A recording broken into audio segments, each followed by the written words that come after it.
All Within My Hands, it is Metallica's fastest song. That might seem counterproductive, by the way, if you think about it, but somebody did a deep dive into Metallica's 10 fastest songs, and All Within My Hands was tied with Master of Puppets. Just scoring on beats per minute. They're both 212 beats per minute, and that's kind of it's a weird thing to kind of clock the speed of a song because there can be a difference between how fast it sounds to you and what the actual beats per minute are, kind of based on the sheet music, right? I would have thought Dyer's Eve off of And Justice for All would have been their very fastest song. I was going to say that. I know Mary told me in the break, but 1989, back when Lars could still do this.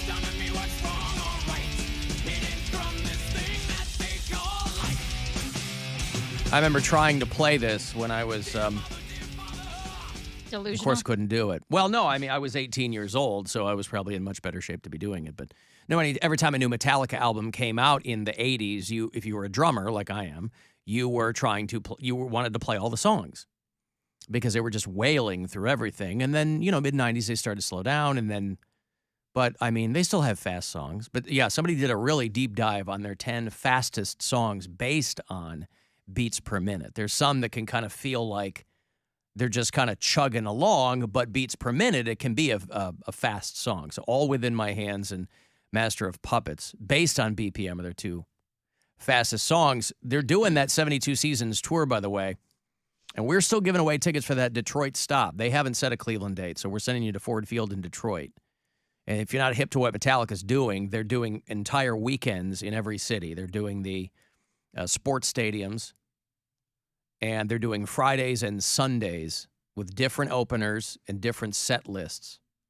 So Ford Field in Detroit is November 10th and 12th. Day off. I think one night is Avenged Sevenfold, one of Mary's favorite bands. And I think Pantera is doing one of the other ones. Anyway. That's the one Brian and I actually talked about going to. I mean, Detroit? I know a handful of Metallica. I know more Metallica than I could say off the top of my head. But he loves Pantera.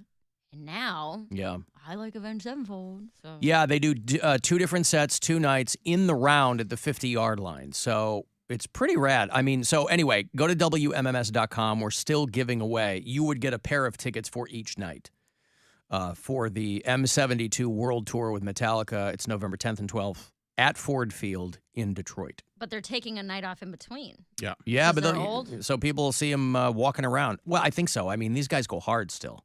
And they're 60. So, yeah, I mean, they're not Nickelback. I mean, with all due respect to Nickelback, they are. They sure as hell aren't. I'll tell you that much.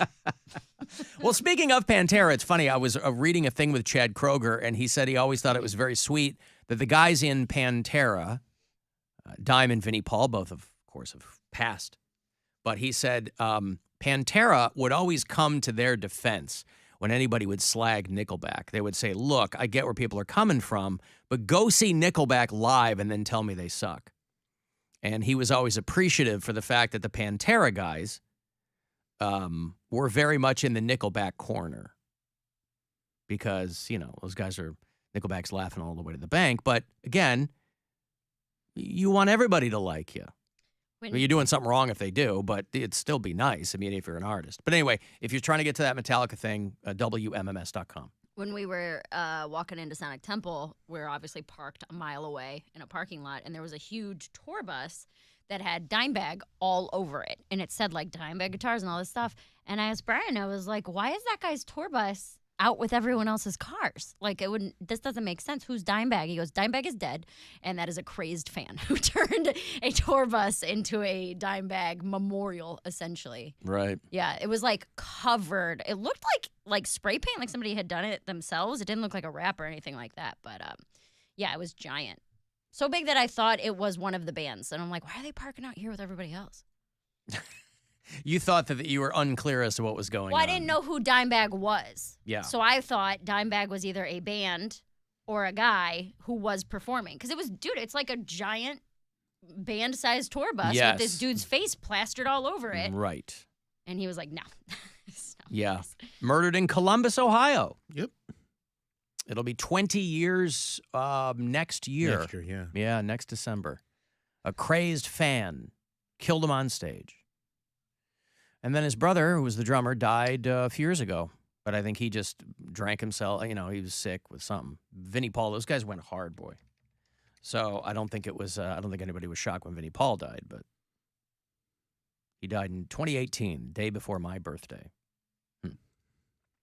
So yeah, I think Pantera is doing Incarceration this summer. If you want to see them here in Northeast Ohio. You can leave us messages anytime you like, either on the iHeartRadio app, little quick ones, or voicemails on the After Hours line, which is 216-986-8903. Hey, Alan, podcast listener. Was just listening to Cody wonder about homophobes enjoying the band Queen. I'd like to point out that Freddie Mercury was, in fact, the homophobe's ideal gay man. He kept that shrimp in a closet for 99% of his life, and upon coming out, promptly died. That's all they want. Wow. That's hilarious. That's why they liked Freddie Mercury.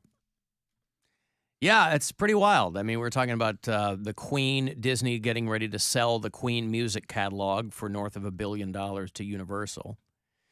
And then Freddie Mercury's, the woman to whom he bequeathed his estate, is going to auction off a bunch of his stuff.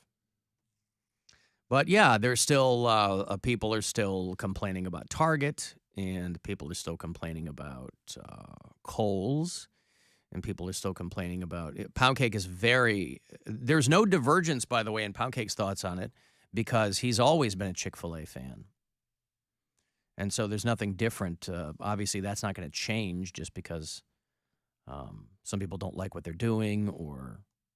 You know, to the caller's point, I think homophobes shouldn't like gay men in the closet because that means they have to sneak around, so you don't know what they're up to. At least if they're out and proud. They're hiding in the shadows. Yeah, they're operating in the shadows, and and you know you don't know what to expect. You don't know what to look for because it could be the guy that you work with right next to him, or you could be right next to the guy that you work with, and he's gay, and you don't know. But that might work, yeah. But homophobia or any kind of thing like that, it's not rational. It's emotional. I understand that, but like if you're out and proud, then you know to stay away from these guys. And that's one thing I can plant my flag in with Chick-fil-A. Unlike the other corporations that are celebrating Pride Month for 30 days only, Chick-fil-A, they are, you know, who they are year round. I can appreciate that they are who they are. They have their beliefs. As long as they keep making the chicken that I like, I'm going to keep eating there. Well, but the problem that the Red Hats turned on Chick-fil-A is because the CEO was like, yeah, I think we really should be more diversified in our thoughts and things like that. Apparently, he like shined a black guy's shoes or something, which seems kind of performative. But that I thought the CEO was black. Made their friggin' heads explode. No, I don't think so. Jesus washed feet. Right. The CEO of Chick-fil-A, I think, he must be new for one. Maybe he is. The guy they had was an older white guy. He was an older white guy. That's what got the Red Hats to turn on him. But my question is like, so, they're not going to be like that all the time. They're going to be Chick-fil-A celebrates Pride Month and all that stuff. I mean, they may have the whole time. Back now, I don't. Yeah, know. but did they before? Just because they're closed on Sundays doesn't mean that they weren't doing Pride Month in June. But I think what they stand for and their donations and stuff speaks for itself. So they can have a public face. But that was the CEO. That was the individual. Chick-fil-A as a company, I don't think has any thoughts one way or the other. They want to sell chicken to as many people as they possibly can. It's the CEOs of these companies that make personal donations. And again, they're rich white guys. Well, of course, or let's forget the white part. They're rich. They're going to make donations to Republican candidates. Okay, but I don't that to me is not part and parcel. People blame the company because that guy made donations. But it overflows into the business aspect of it too. Not really. That's because it's closed on Sunday because but if you go, that's the Sabbath. Okay, let's take Home Depot. There's a lot of people who go, I only shop at Lowe's because the CEO of Home Depot donates to X, Y, and Z. They go, you don't think that the CEO of Lowe's, I mean, come on, these are all guys running companies. If they're making personal donations, it's really got nothing to do with the company. Okay. Both of those companies want to sell lawnmowers. It's not like that you walk in and they go, we don't sell to your kind. You know, they want to sell their crap to whoever will buy it. Well, it's like when everybody... There's no morality in a corporation. It's just keep it in the black. Well, make all the money. People were like, I'm not going to drink Bud Light anymore. I'm going to drink Coors or Miller Lite because they didn't like the whole Dylan Mulvaney thing. but then you look and see, oh, well, Coors Light and, Miller Lite have donated a lot and done a lot of stuff with the community. And have done Pride yeah. ads in years past. So again, Right. I don't know. So there's no consistency with I don't it. know what the focus is on it now. There was a girl. You see the girl on Newsmax? No. Newsmax is for people where Fox News isn't crazy enough. You go over to Newsmax, and they were talking about the whole Chick-fil-A thing, and she didn't quite understand what the big kerfuffle was. I'm hesitant to make a fried chicken joke, but they sell fried chicken. I don't know how much more inclusive we can get here. Right. So, hey, listen, it's a clumsy way of saying it, but she's like, hey, everybody likes fried chicken. Everybody wants fried chicken. Listen. We know what she was saying, but fried chicken's the old Chappelle bit. I thought I liked fried chicken because it was delicious. I didn't know that I had a genetic predisposition to it. Well, I do love the chicken that they make. I love their signature. I've had all the other fast food restaurants. I've had, what was it when people were dying over? Popeyes, yeah. I've had the McDonald's. It does not compare to the Chick-fil-A sandwich. I'm I a don't Popeyes care. guy, man. No, I don't care. Yeah. So with that being said, I will enjoy their chicken. And on top of that, I enjoy that they are the restaurant that panders the least. But isn't it also? But again, what I'm saying is, changed their logo. What I'm to a saying pride is, it's flag. not pandering. They want everybody buying their stuff. Sure, they have Chick-fil-A in West Hollywood. Well, here's my question though. But is it a matter of convenience too? Like, would you travel out of your way to get Chick-fil-A? Okay. I have, especially because there's not many they're in better neighborhoods. I'm not gonna say like good neighborhoods, but it's not like they put one in every hood. They put Like them a Rally's. They put them in usually like around a strip mall. Usually a Chick-fil-A is Yeah, they just put one by me in Westlake. anywhere there's like a strip mall, there's usually like a Chick-fil-A somewhere. So yeah, I have gone out of my way, and most people do because there's always traffic. There's a traffic going into the Chick-fil-A, like off the road, and then it's like a damn airport terminal trying to get your order because they have like red light, green light. You pull up to this light, like it's stop and go. It's its own ecosystem. It is, but like it's the quickest. Like, they are not paying me to say this. Like I'm getting pissed because I want some Chick-fil-A now. But it's like the quickest fast food restaurant. The customer service is great, and they pander the least. They have not changed their logo. They're like, this is what it is. Our chicken will speak for itself, and I can appreciate that. That's it.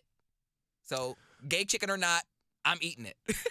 So from here, from like work, let's say, you would drive to Parma. I don't need to. You're saying. If you were here and you were like, man, I need some Chick-fil-A. And that was the only one? Well, there isn't one downtown. I keep hearing they're going to. Oh, actually, they're going to put one over at CSU. Would you walk down to CSU? They're going to put Chick-fil-A in the Student Union. Yes, and there was a. I don't know if it's still there, but I guess before the renovation, there was a kiosk or like a Chick-fil-A inside Romo Fijo. Was there? I know they used to have. It used to pop up when I did my Chick-fil-A locator. They do like they'll do at Tower City, and sometimes you'll see them downtown. I haven't seen them in a while, but yeah, they'll do a little Chick-fil-A stand where they have a whole bunch of sandwiches in the silver wrappers. bags and the foil bags, and you just come and get one. My love for Chick-fil-A started because I had never had Chick-fil-A till I went to college, and when I would go do my grocery shopping at the little Z store, they would have them in the little warmer, and I'm like, what are these little sandwiches? Ooh, these chicken sandwiches smell good. He's like, that's a Chick-fil-A sandwich. You never had one? I said, no, I didn't know it was big at chicken, but I enjoyed it, and then they wrapped me in. So I didn't know what I know. I remember for 25 years ago, I remember hearing about Chick-fil-A in a Ben Folds song. That was the first time that I had ever. Remember the song Army? Yeah, it's a it was great the first song. time I'd ever heard of Chick-fil-A, and I didn't know what he was talking about. But he's from down south, or so he's from like the Carolinas, and so he knew what it was. Army by Ben Folds. It's got an F word in it. It does, Unless yes. you- You're effing high. Yeah, but he mentions the Chick-fil-A, and I was like, They had- And not just a sandwich, but like the Chick-fil-A sauce. And I know it's probably easy to make. Like, Well, you could buy it at Giant Eagle now. That's what I'm saying. Like, But I'm that's just why I saying wondered it's if you. their sauce. That's why I wondered if you had one in the fridge in case they jam up your order. You can just go put it on at home. Yeah. Well, no, Yeah. I haven't had to because usually I have like so many extra. I usually order like 2 or 3 more than what I need because for situations like that. So I was trying to cheat the system, but I got played. Alan, if Chick-fil-A really wanted to sell as much chicken as they could, they would be open on Sundays. That's what I'm saying. They obviously have an agenda. Okay, I mean, It's listen. a Christian-run business. Yeah, that I understand. And their I mean, spokesperson, just think about it as like the Pope. The Pope is the spokesperson for Catholics, but a lot of Catholics don't really like the Pope because he is more. well, he's the most popular guy that nobody pays attention to yeah, in the Catholic Church. But again, there are a lot call of him liberal. but Like, there he's are too- also a lot of Christian organizations that don't care about gays. They're like, yeah, cool, man. It's all. Well, I don't care. Y'all gonna keep pushing me to stand up for Chick-fil-A. The gays Well, no, are- but it's like, Pride Month, but they like as reject you were talking about the neighborhoods that they're in. I mean, There's not really any bad neighborhoods, well, there's a lot of Popeyes in kind of, so it's like. and they're always out of stuff. Well, That's but why I you're don't go there. but you're also not going to put your place next door to a competitor. So they're probably looking like, where is there a retail hole that we can put this in? And I think Chick-fil-A can stand up against any chicken spot. Like if they put it right next to it, people would still be a line around the block because I think it was a Cane's and a Chick-fil-A in the same area. I still have never had Raising Cane's. I've It's had that. fine. They're putting Yes, a bunch okay. of they're putting like a friggin' gallery of all those chains out like Avon Way. They're doing like a Charlie's and a Friendly's and a thing, and I'm like, Jesus Christ, these places are blowing up. Alan, I would say that Poundcake would vote with his wallet, but he didn't vote at all. So that is true. You didn't vote. Shut up. Well, He doesn't vote with his wallet or his feet. consider it a favor because I'm voting in favor of Chick-fil-A. So Whoever you is better on hope- Team Chick-fil-A. Exactly. Uh-huh. You better hope that's not a candidate like the CEO of Chick-fil-A. If I'm elected, I'll give, Cody Poundcake Brown a lifetime supply. That's it. I'm selling my vote. Wow, so they call you out Yeah. by name. A presidential candidate. It was like Herbert Hoover, right? Herbert Hoover, he was like a chicken in every pot and 2 cars in every garage. Right. It'll be like a Chick-fil-A